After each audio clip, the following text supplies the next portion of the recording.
આપણા સૌના ઘરે દૂધ દરરોજ વપરાતું હશે, પરંતુ શું તમને ખબર છે કે દૂધમાં પણ અસલી અને નકલી હોય છે? દૂધમાં ઘણી બધી પ્રકારની વસ્તુઓ મિક્સ કરવામાં આવતી હોય છે કે જે મિક્સ કરેલી વાળી જે દૂધ છે આપણે પીવાથી આપણા શરીરને ઘણી બધી નુકસાન થતું હોય છે.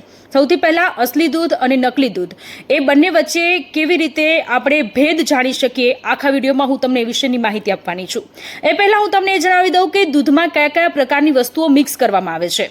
પાણી મિક્સ કરવામાં આવે છે સૌથી પહેલાં, એ તો આપણને ખબર જ છે, પરંતુ યુરિયા, ડિટર્જન્ટ અને કાસ્ટિક સોડા પણ દૂધમાં મિક્સ કરવામાં આવતું હોય છે. અને આ બધું દૂધમાં મિક્સ કરવાને કારણે દૂધની ફેટ વધતી હોય છે, ખટાશ નથી આવતી, એટલે કે દૂધ બગડી ન જાય, લાંબો સમય સુધી દૂધ સારું રહે એટલા માટે આ પ્રકારનું મિક્સિંગ કરવામાં આવતું હોય છે. પરંતુ આ આપણા શરીર માટે ખૂબ જ ખરાબ છે. દૂધમાં ડિટર્જન્ટ છે કે નહીં તે જાણવા માટે પહેલાં એક બોટલમાં દૂધ લો, પછી પાણી એક સરખા પ્રમાણમાં મિક્સ કરો, એ પછી બોટલને સારી રીતે હલાવો. જો મિશ્રણ ફીણવાળું બને અથવા તો જાડું ફીણ થઈ જાય તો સમજવાનું કે દૂધમાં ડિટર્જન્ટ મિક્સ કરેલું છે. દૂધમાં પાણી મિક્સ કરેલું છે કે નહીં તે વિશેની આપણને જાણકારી જોઈતી હોય તો કેવી રીતે? તો કે પ્લાસ્ટિકના એક સાદા ટુકડામાં અથવા કોઈ પણ વસ્તુ પર દૂધના થોડા ટીપા નાખવાના.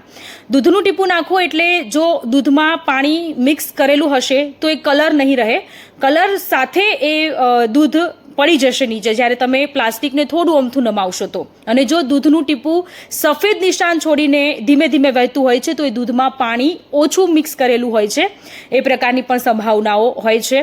હવે દૂધ લેતી વખતે ઘણી બધી બાબતોનું ધ્યાન રાખવું જોઈએ, જેમ કે તમે જ્યારે દૂધ લેવા જાઓ છો ત્યારે દુકાન સ્વચ્છ છે કે નહીં, દૂધ આપનાર કેટલી સ્વચ્છતા રાખે છે કે નહીં, વાસણમાં જે તમે દૂધ લેવા જાઓ છો એ સ્વચ્છ છે કે નહીં. તાજા દૂધમાં ગંધ નથી આવતી, જ્યારે બગડેલું દૂધ હોય છે તો તેમાંથી થોડી ખાટી સ્મેલ આવતી હોય છે. તાજા અને શુદ્ધ દૂધનો રંગ સફેદ હોય છે, જ્યારે ભેળસેળવાળા દૂધનો રંગ થોડોક અમથો પીળો હોય છે. તાજું દૂધ બહુ પાતળું ન હોવું જોઈએ. પાતળા દૂધમાં પાણી મિક્સ કરેલું હોય છે, એટલે કે તેની ફેટ ઘણી બધી ઓછી થઈ જતી હોય છે. આ વિડીયો તમને ગમ્યો હોય તો લાઈક કરજો, શેર કરજો અને સેવ કરજો.